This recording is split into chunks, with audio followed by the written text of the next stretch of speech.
I didn't think I'd talk about this, but my physical healing took a little bit of a turn this week. Healing is really strange. Um, you could be doing everything right according to doctor's instructions, um, but something small can remind you that you're still not in control.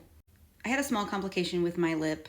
Um, it's nothing dangerous, but it was enough to make me a little bit emotional and frustrated. So I thought that all my sutures had dissolved from my lip, but it turns out there were a couple that were deeper under the tissue that were not dissolved and still have not dissolved. And they've actually erupted through my skin.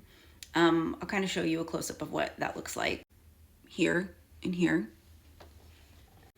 It's really a common and very simple complication that happens a lot. It can happen really when you have sutures of any kind, surgery, injury, whatever, that are dissolvable.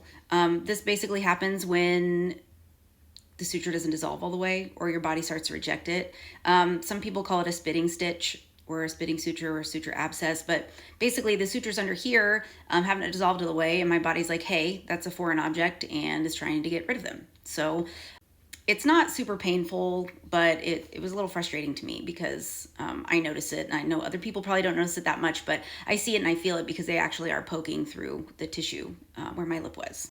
And really, it's not even so much that I'm having a little bit of a complication, because honestly, my lip has healed very well up to this point, and it's still healing well. It's really just a reminder that I'm still in the thick of it, that my body is still trying to heal, and that I'm still healing physically and emotionally. But something important here is that I'm learning to allow myself to feel frustrated because of the complication, but also being grateful at the same time. It's really hard some days to be optimistic, and when this initially started happening, all I could think to myself was like, well, here's just another thing people are going to look at when they see my face. And when really, it's not that deep. It's just frustrating. And at the end of the day, healing isn't linear, no matter how much we want it to be. But what's important is that I'm still moving, that I'm still trying, that I'm still here, still me, still Kelly.